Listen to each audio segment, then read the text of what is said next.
Anyway, so this is the child count webinar that we are doing just to kind of help people out a little bit and just to kind of answer questions. You know, if you're new to this process, you know, I thought this might help. I know a lot of you are new to the process this year. We have a lot of new people. So that's what we're doing today. There we go. So basically what we're going to talk about is information on child count reporting.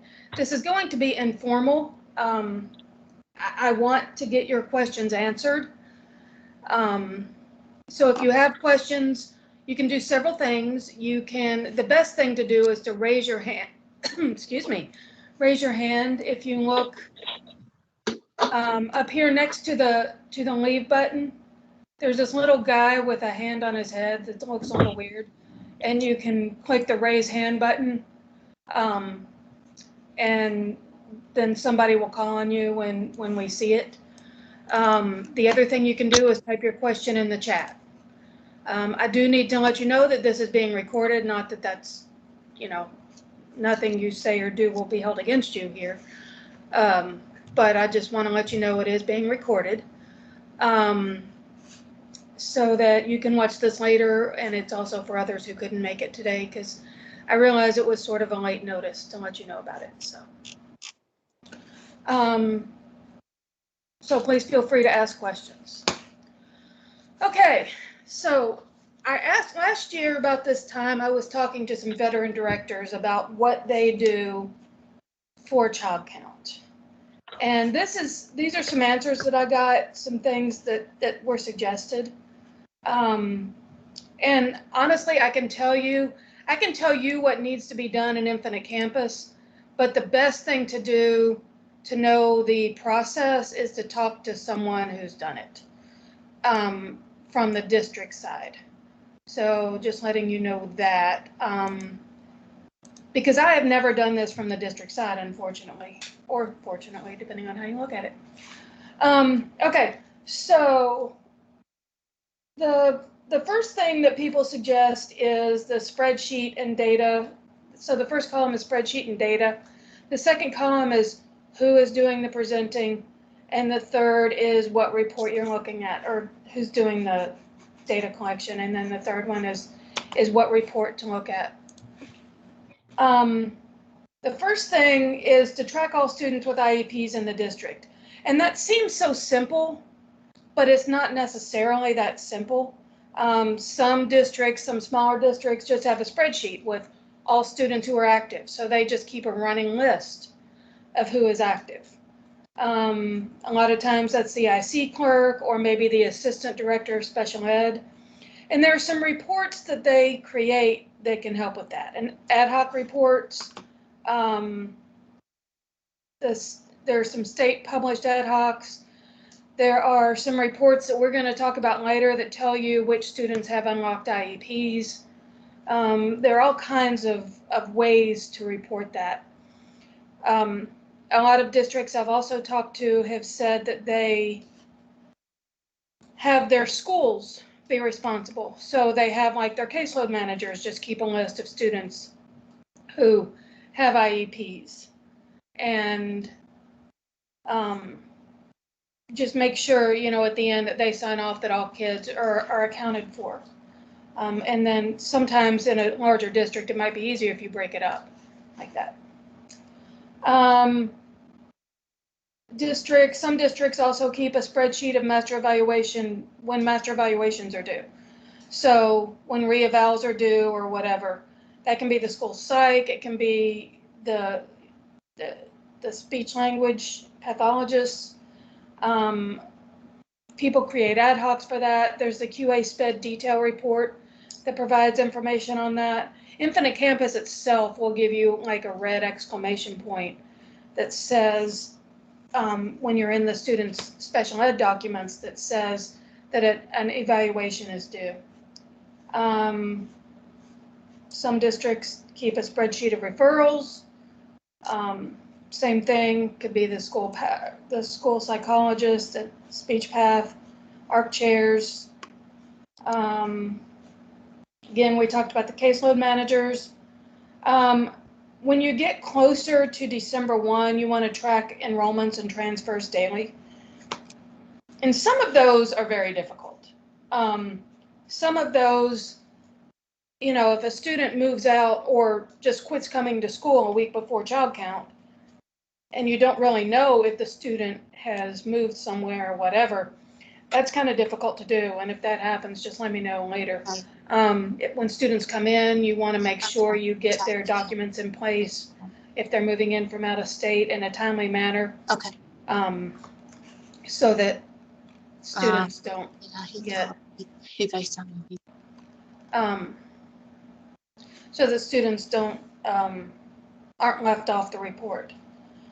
And then look for missing information, and we have some reports that are great for this. Unlocked IEPs, missing disability in the IEP, and I would recommend that you run these weekly to keep tracking these as you go. I would recommend when you get close to December 1, you run it daily, like the week before. I know that sounds like a lot of work, but I'm running that same report pretty much statewide to try to help out, so. Okay, things you need to know, and this was on our beginning of year training, but I always feel like I need to talk about it just so people understand the importance of this. For a student to appear on child count, all of the following must be true. And this sounds logical, but when kids move on December 1, or when they have an evaluation, or sorry, an IEP due on December 1 or something like that, or around that time, it can get very confusing. So the student has to be enrolled in the district on the child count date. This year, the child count date, most years, the child count date is 12/1. Sometimes it's the week before because 12/1 fell on a weekend. We're thankful that's not happening this year. So what does that mean? That means if a student moves on 11/30 and shows up in another district, or I'm sorry, in the same district or another district on 12/2, and they're not enrolled on 12/1, that student isn't going to show up on anybody's child count report. So when students are moving around December 1st, you need to double check and make sure that the enrollment covers December 1. That happens, we probably have maybe 20 of those a year, which is a small number, but that's 20 kids. So that's something we need to be aware of. The student has to have an active and locked IEP on the child count date.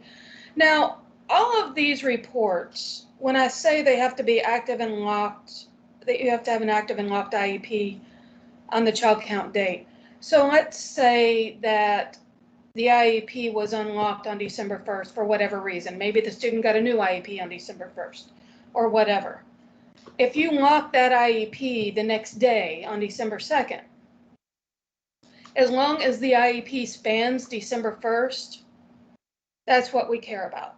So the December 1 report always looks back to what documents were in place and locked on December 1.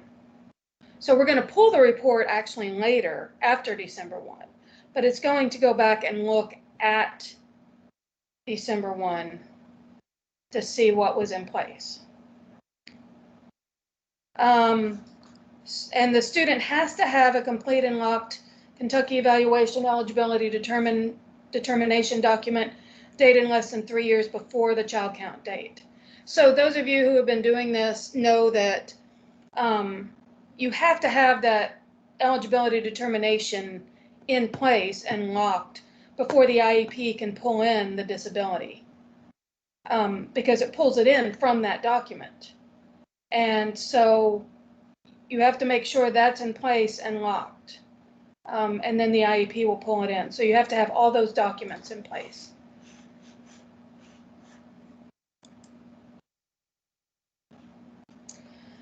So we've already run into a few issues this year. We're just getting started, and I've gotten several emails about lots of different things. One of them is about the non-excluded calendar or a non-excluded grade. So in order for a student to show on the child count report, they have to be enrolled in a non-excluded calendar or a non-excluded grade within the district. So if you have, let's say you have a calendar that you keep for students in homeschool.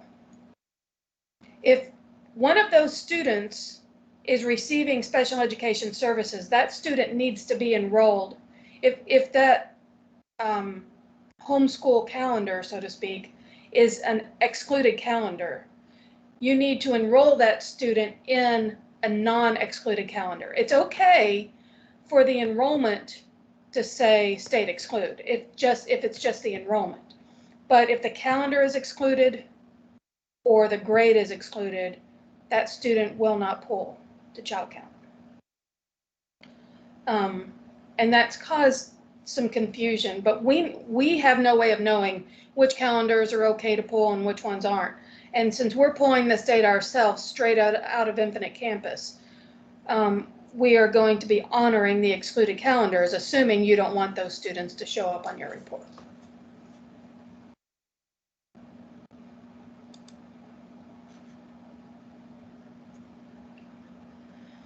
Okay, so the student's IEP must overlap the effective date, and in this case, the effective date being 12/1. So the student's IEP has to start on or before December 1 and has to end on or before December 1. I'm sorry, on or after December 1. So it has to span December 1. I get a lot of questions about what happens if a student is, has an IEP that starts on December 1. That's fine, just make sure you get it locked in time for it to count. The special ed status has to be active referred, or inactive, and not eligible parent refused, not ER. The child count report will not pull an IEP that's ER. The IEP has to be locked. The IEP must have a primary disability selected. The student has to be, if they have a primary disability of DD, they can't be older than 8 years old. And they have to have the special ed setting, the LRE, selected. Joanne, you have a question? Can you unmute? I'll unmute you. Oh. Sorry, go ahead and unmute. I think I tried to unmute you and it didn't work.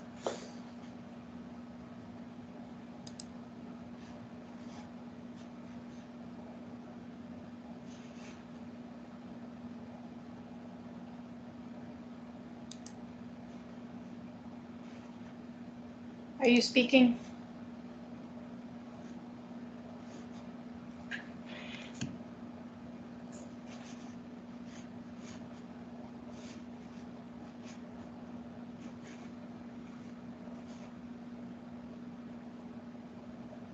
Okay, if you're speaking, I can't hear you. Can anybody else? She's unmuted. Nope, she looks unmuted. Okay, her mic must not work. Can you type your question in the chat?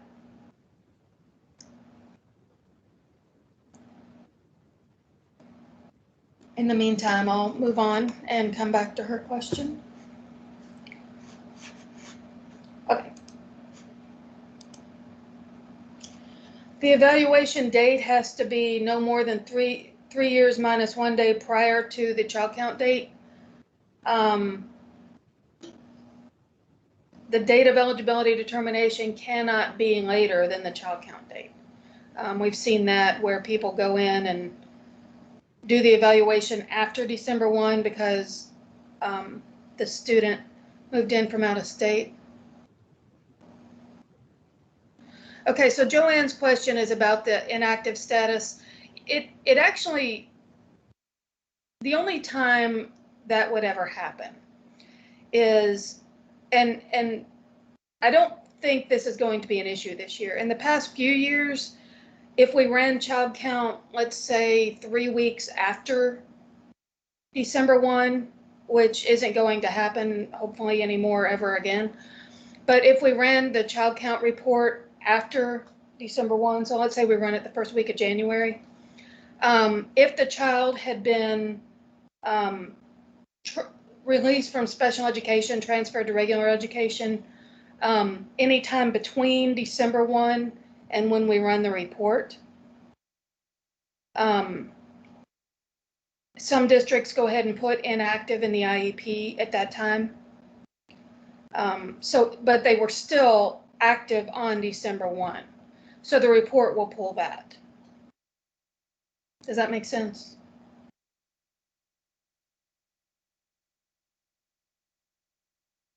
So it's only if you're running the report well after December 1. Okay. Okay. So the student, a lot of times let's see, do we mark state exclude for school-age students that are receiving services if they are enrolled in a private school, homeschool? Yes, that's what I would recommend. You don't have to. So if you mark them state exclude, there is that little bit of funding that you can get for students while they're receiving services. But I've heard a lot of principals and administrators say that they would rather mark the student state exclude so they don't show up on all these reports and not get that tiny bit of money just because it's a headache for them to show up on all the reports. So you're good either way. It's really a district decision. That's been a source of confusion over the last few years. So I'm glad you asked that, Dana.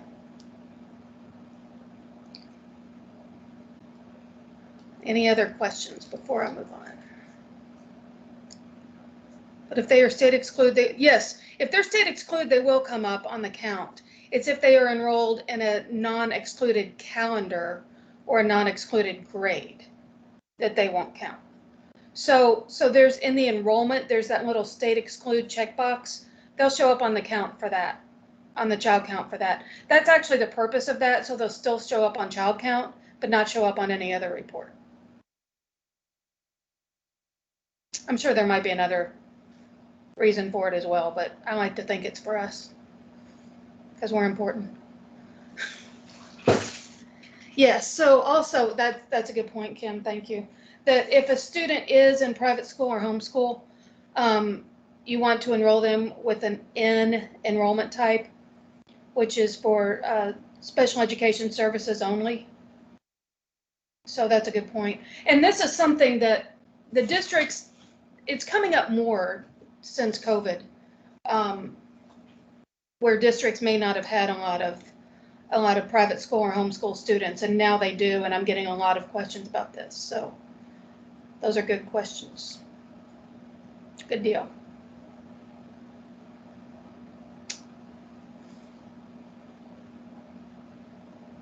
Okay.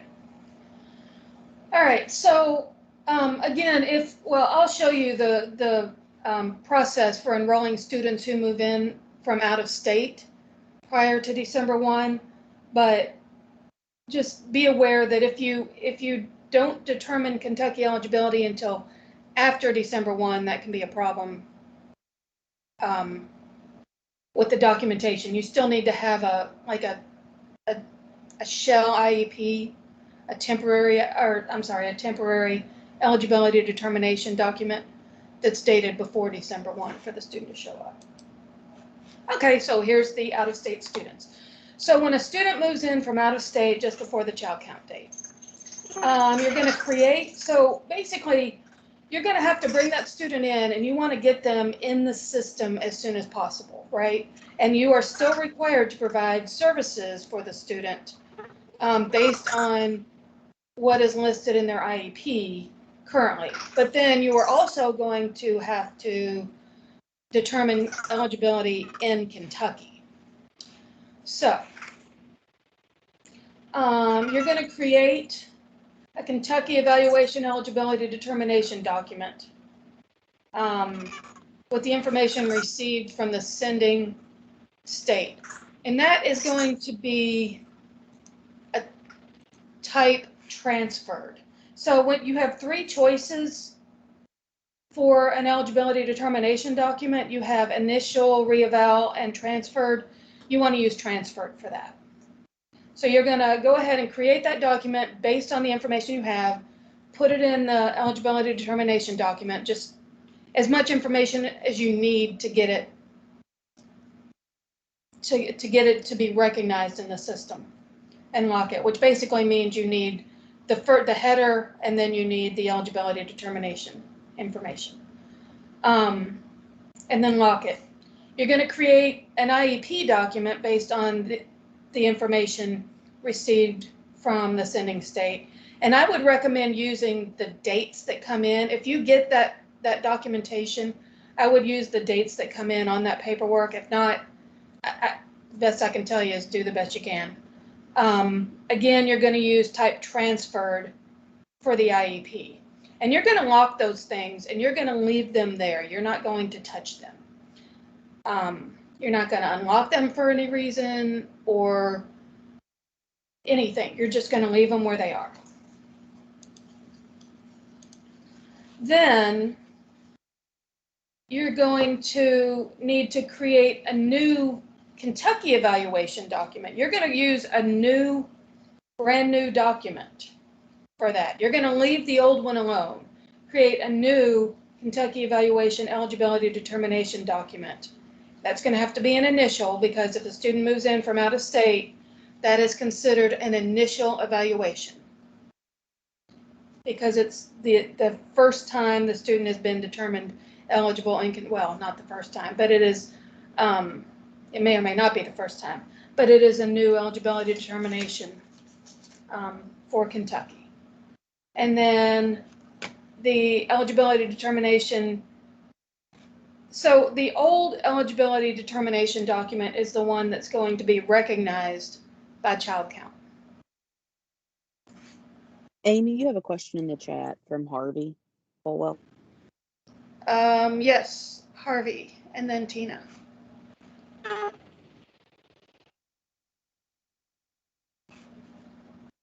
Harvey, are you muted?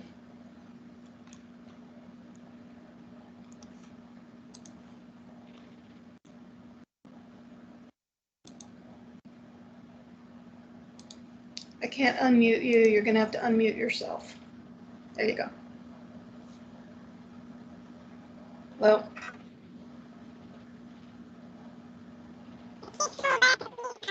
Uh-oh. There's a problem with Teams, and you're sounding like, as my coworker would say, robot Mickey Mouse. You sound like a cartoon character. Can you please type your, okay, he's leaving. Amy. He'll come back, yeah. Can you hear me? I'm here with Harvey. Yes, oh yeah. And Harvey's got a quick question, and I'll let him use mine. Well, actually, our question was this, Amy. We have some students that are going off to homeschool, and so our quick question was, if the ARC does agree for special ed services to continue although they're homeschooled, do we just mark them as in for enrollment, and we can still provide those services? Yes, I would recommend that you end the IEP and start a new private school service plan. Okay, so start a private school service plan and Yes. indicate the current. Yes. If they agree, the ARC or whatever. Yeah. Yep. Okay. And would they still count as our child count number? Yes. Yes. Okay. Okay. Thank you so much. You're welcome. And Tina, you had a question too. What if the evaluation IEP from the previous out-of-state district is out of timeline? Would Sylvia like to speak to that, or should we discuss and email Tina later? Can you repeat the question?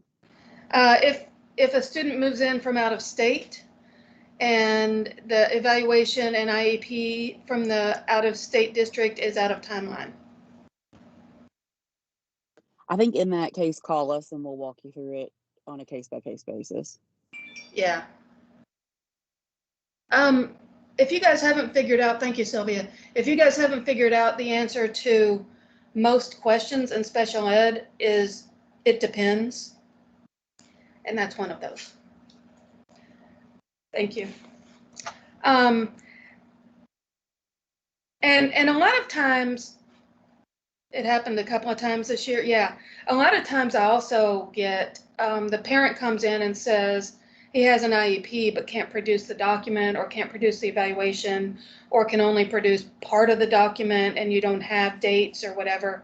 Again, do the best you can. If you have any concerns at all, call me or call Sylvia, somebody that can, you know, we'll walk you through it. It really is a case-by-case basis.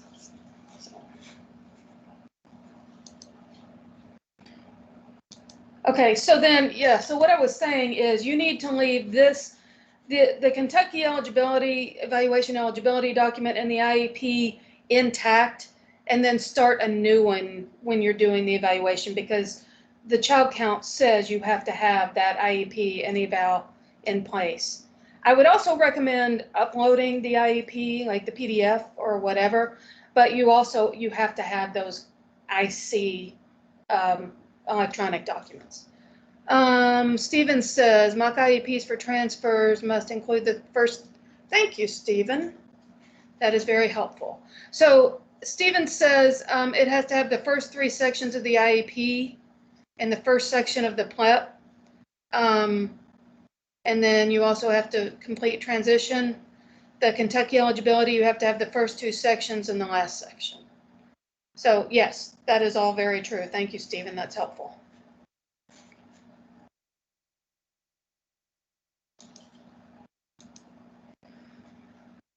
Okay, so here are some common errors that we see. The status, disability, or setting is blank. And there is an error report that you can run to look for those students that have those, or the IEP might be unlocked as well. Again, this status is set to something other than A, AR, or I.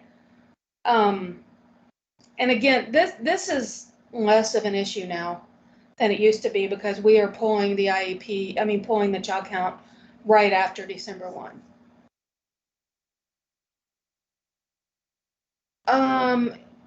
Yes, Tina, you can type in shell documents, the original IEP uploaded in IC. That's an excellent idea. There are some, like these 3 things, status, disability, and setting have to be in place. But then after that, yes, that's what I would recommend doing. Maybe in the first section of the PLEP or however you want to do that. Yep. If you upload the PDFs, that's great. You want to have those, but you still have to have the electronic document in place. And then LRE and age mismatch. So here's what I have to say about that. Starting last year, and it was a mess last year because it didn't go into place until it was too late, basically. Any student who is 5 years old and in kindergarten on December 1st, so probably they would be in kindergarten now, if they're 5 years old, they should have an LRE code beginning with 6. If they are 5 years old and still in preschool, they should have an LRE code beginning with 3. And I'm going to be running a report. You can run the report yourself. You can run child count, or you can run the QA SPED detail report, which I will show you in a minute. You can run those and look for any students who are in kindergarten with an LRE of 3, and those need to be changed to 6 and vice versa. So it was a mess last year, plus we had COVID last year. I'm looking forward to maybe fewer issues this year, but there's always something that comes up. Students with IEPs who left the district last year or the previous year to go to homeschool or private school and return this year may have lapsed IEPs. So there is going to be a report that comes out on Wednesday, I'm told, that will allow you to look for students who still have a valid eligibility within 3 years, but have IEPs that have lapsed, so that you can get those IEPs in place, because they're not showing up on child count. So we're hoping to help you find those with this report, and I'll send out an email when that comes out. Kim, what will the report be called? Expired IEPs or something like that? Yes, SPED expired IEPs. SPED expired IEPs. And I'll send out an email.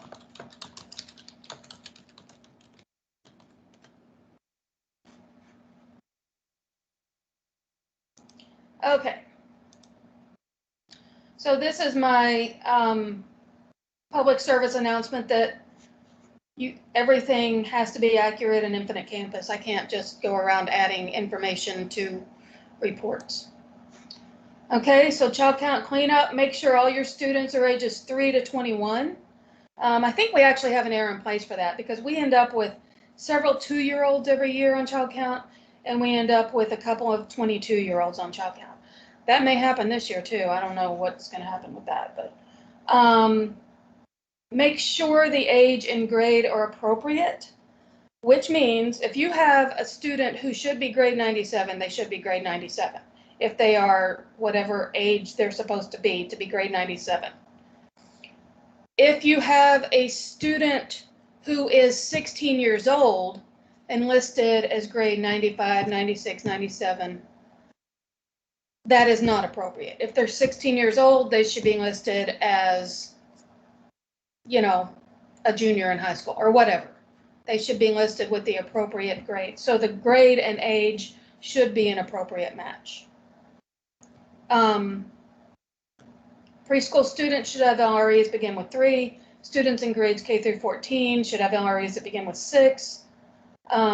Please make sure student demographic data is accurate, because we use that data all year for things like indicators 9 and 10. We use it for CCEIS. We use it for a lot of things. If there are overlapping enrollments, so for example, let's say a student moved from Woodford County to Franklin County on November 30th, and Woodford County didn't know that they moved, but they enrolled in Franklin County on December 1st, and then Woodford County discovered they were gone on December 2nd. So they might both have an enrollment on December 1st. We have a report that lets us know which student, or I'm sorry, which district that student should be in.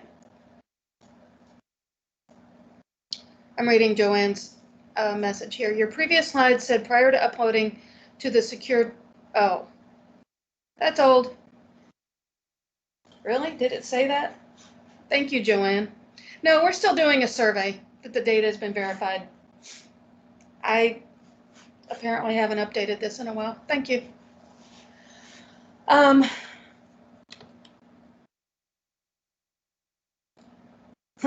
Sorry about that. Survey only. No upload information. No. Survey only. Thank you.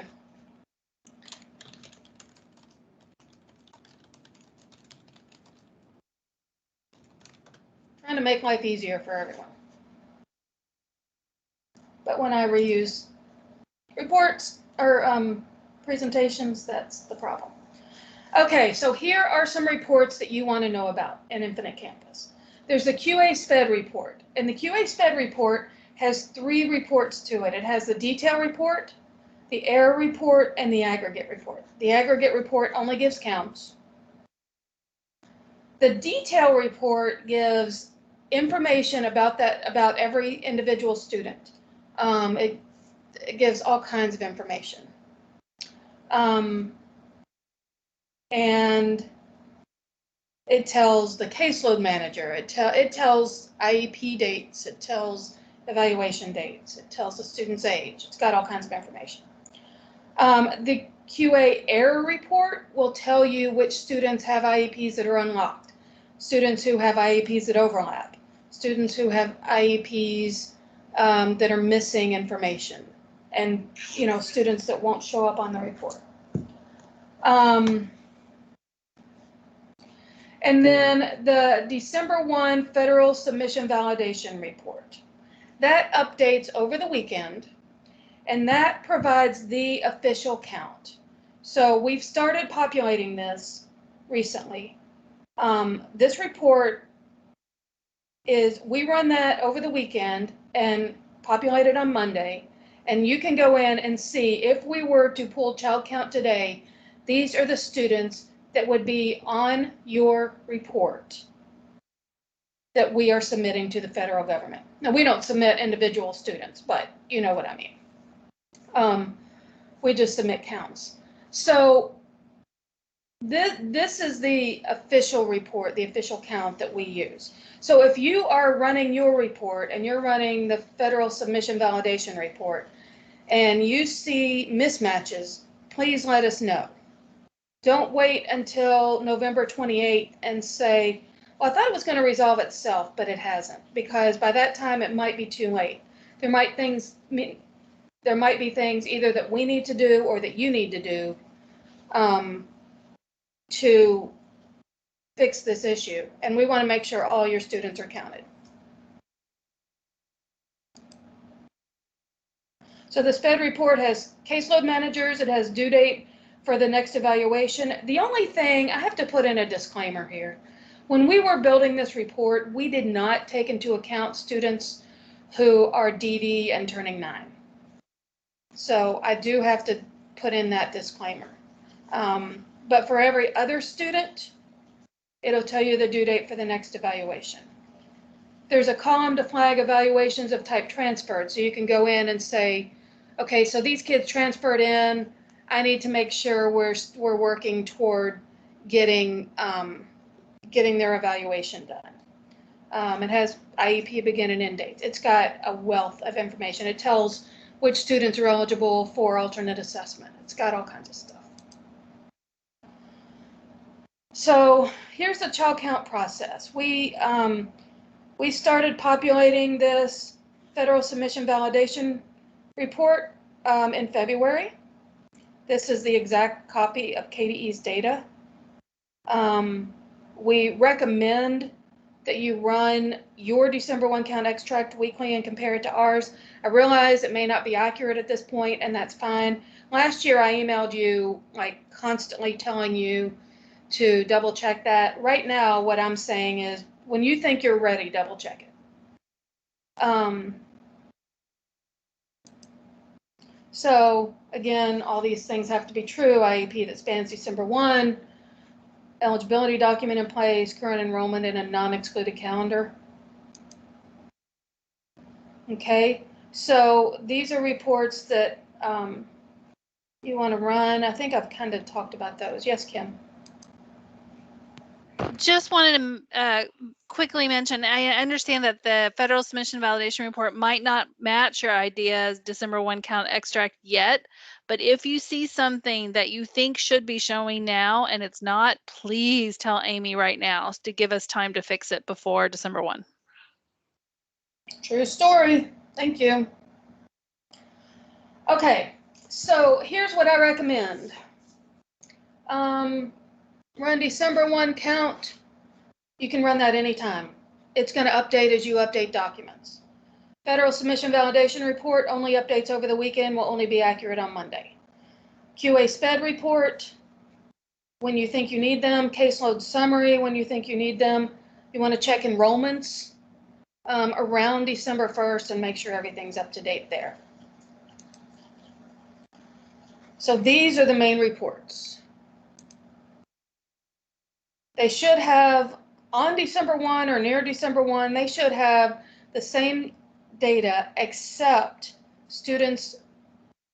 for students who are enrolled in more than one district. And if they're enrolled in more than one district and they don't show up on your report, that's because another student is counting them, most likely. But if you have a question and you feel like they should count on yours, I am more than happy to field those questions, because it can be confusing. So this is what the error report looks like now. We added a few errors. We have error 2, the following students are not between the ages of 3 and 21. So if you have any 2-year-olds on the report, maybe they shouldn't be. We have, let's see, one of these warnings. Oh, overlapping primary enrollments. So if you have I think that's a lot of times when you have a student enrolled in 2 different schools, just that's more for your knowledge. LRE category that is not age appropriate. So again, if the student is in kindergarten on December 1, regardless of their age, they should have an LRE starting with 3. If they're in preschool on December 1, they should have an LRE starting with, I'm sorry, I said that backwards. I apologize. If they're in kindergarten on December 1, regardless of their age, they should have an LRE starting with 6. If they're in preschool, they should have an LRE starting with 3. So here's the process that we're going to do. And I did not put this in the PowerPoint somehow. But I am going to send out an email on December 2nd. Is December 2nd a Friday? No, December 3rd. So I'm going to send out an email on December 3rd, and I am going to say, you should have all of your documents locked and in place for the December 1 count. Again, if it doesn't get locked till December 3rd, it won't matter if it's done before close of business on that day. So if it doesn't get locked until that Friday after December 1, you're okay. But make sure everything is locked and ready to go, close of business the Friday after December 1. Sometime over the weekend, we will run reports that will update the December 1 report, and then we will populate that data into the IDEA Federal Submission Validation Report on Monday, December 6th. I am going to get up early that morning. What time of day is considered close of business? That's a really good question. I've never really gotten a really good answer. Kim, do you have any idea? I want to say 5 o'clock. Yeah, yes. It's around 4 or 5. Okay. I have no control over that. If I did, I would say midnight, but I don't. So I apologize. Because what happens is so KDE runs a snapshot of the district data every week. And then we can't, if we tried to run the December 1 child count report and hit every single district, we'd shut down IC for the state. We'd shut down the whole system. So we run a snapshot report for every district and then run the child count report against that snapshot. If the count is taken on Wednesday, December 1st, and changes are made 2nd and 3rd, will those affect? Yes. Whatever is in place on December 1st. So let's say a student moves on December 2nd. If he was enrolled on December 1st, that's fine. So whatever happens, any new documents or any changes to enrollment after December 1st won't affect the child count as long as the child count, enrollment, and IEP stays intact. I hope that makes sense. I know it's very confusing. So if a student gets a new IEP on December 2nd, that won't affect anything as long as this IEP on December 1st is still locked.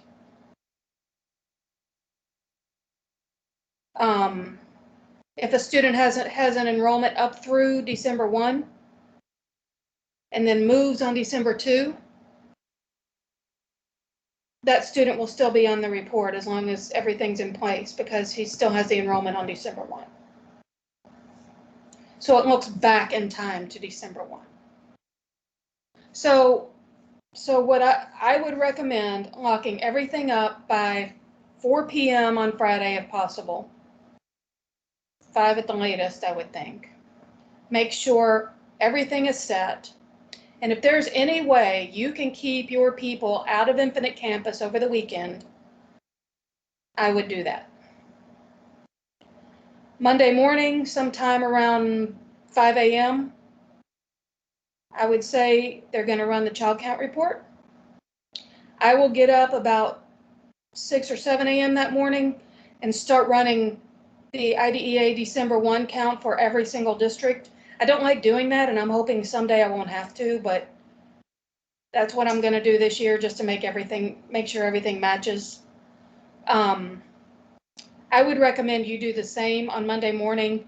Run your IDEA December 1 count, December 1 extract, December 1 count extract, and then also run your validation report, your IDEA December 1 federal submission validation report, and match those up on December 6th, as soon as possible on December 6th. Let me know if there are any issues, and I will be doing the same from my end, statewide. So I don't expect, I feel like the process went surprisingly well last year, knock on wood. There are always going to be glitches. But I feel like after we get a year or two of this under our belts, we're going to really appreciate it. Will I send the 2021 personnel data form? Yes, I will, Marinelle. Thank you for the reminder. So that's the other piece of this, is we don't collect personnel data until May, I think, in GMAP.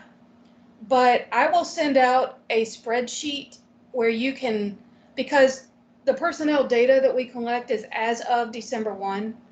So I will send out a spreadsheet that you may use to store your information until you need to type it into GMAP, so that you have all that information and you can just do it right now and not have to worry about it later.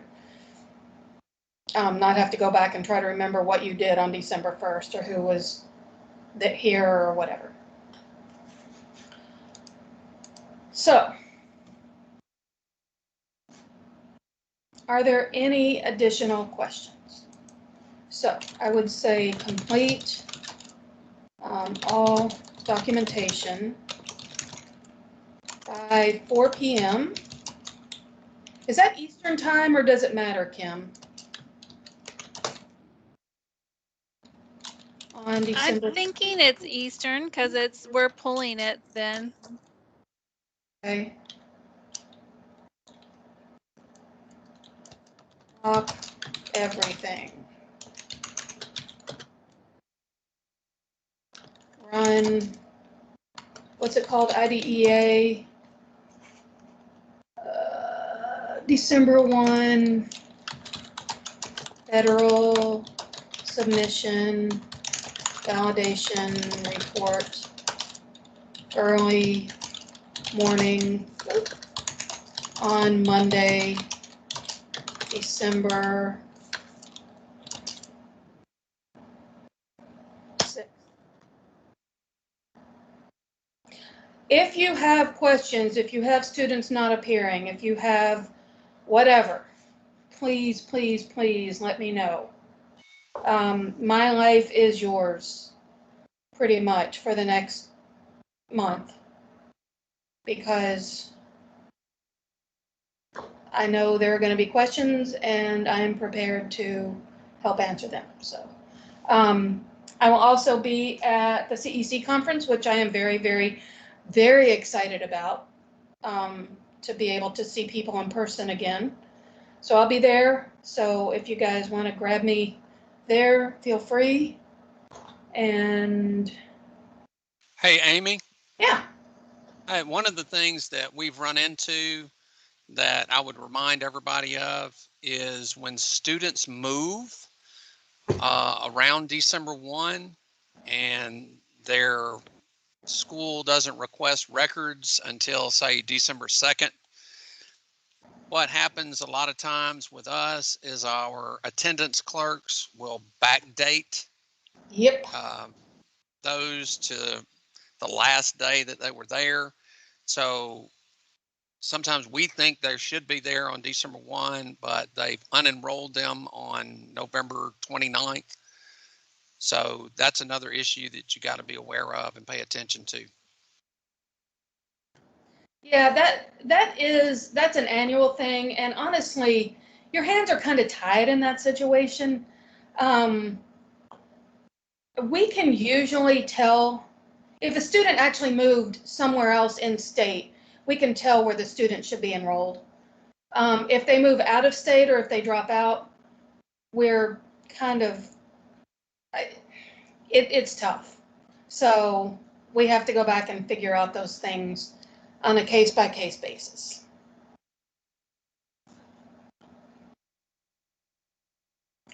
Any other questions, comments? Thanks for that, Stephen.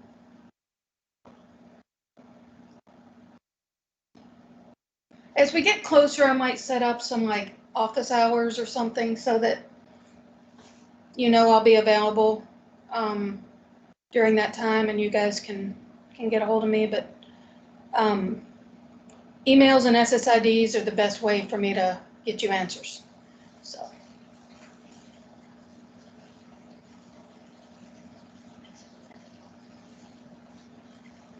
Any other questions? Okay, well, thank you guys for your time. I will put this recording out there as soon as I can get it done. It'll probably be a day or two before everything gets wrapped up and completed. So thank you for your time, and holler if you need me. Thanks.